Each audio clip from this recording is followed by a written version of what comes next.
rototiller right here. It looks similar to a lawnmower. It has like a lawnmower type engine, so it's loud, obviously, like a lawnmower.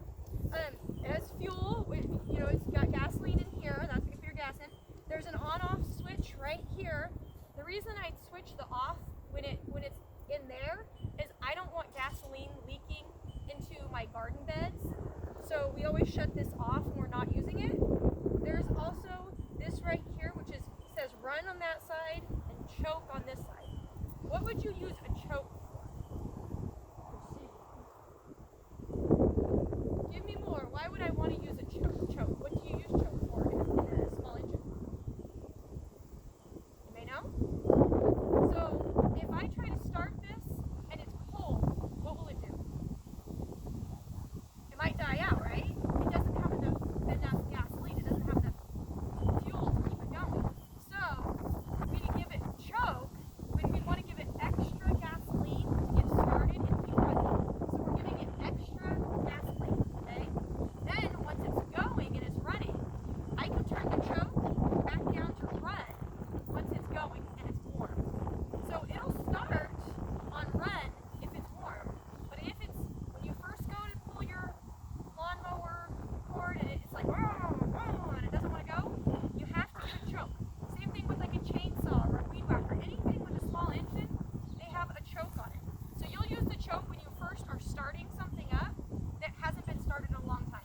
It's giving it the extra fuel to get it started, but then once it's started, if you leave the choke on, you're giving it too much fuel and you're wasting it. It's being wasteful, so you don't want to waste all that extra fuel, so you want to take it back down the run. And then it idles at the right speed. So that's what's going on there. Up here we have the throttle, so it's at stop, but you can take it all the way to fast. So this is the throttle, kind of like a gas pedal, right? That controls how loud, I guess, it's going, how fast it's going. And then we have this one here that runs the shifters. So it has a reverse, a neutral, and a forward. What is neutral used for? Neutral. So forward goes forward, reverse goes back. What is neutral? Middle. In the middle. What is middle? What does that mean? Rita? Just like stay the same, or like Stays the same. if you're like driving a car and if you don't go park, it will just like roll down the hill or like whatever. Yeah, so neutral means it's not going anywhere. It's kind of the same. So forward, F is for forward, R is for reverse, N is for neutral. We're not going anywhere. We're staying put. Yeah. No? Okay. Then the next side over has a reverse with a picture of the tiller. Kind of looks like this little picture right here. And a forward with a picture of the tiller. So you can till with the tiller going forward or the tiller going in reverse, depending on what you're doing. So why would I ever want to go forward or reverse without the tiller? What's that? Turn. So if I'm right here, why would I not want to use the tiller right here? Why would I only want to go forward or reverse? Yeah, I don't want to tear up this ground, right? What about if I'm loading it on my trailer? Do I want to use the tiller? No, I don't want to tear my trailer up, right? So there's a forward and reverse without using the tiller to get it to a location, or if you don't want to tear it up, your gravel, your concrete, your driveway. If you don't want that torn up, you go forward or reverse. And if you want to till, then you put it into till mode. Isn't this is like a truck, like it's like the same.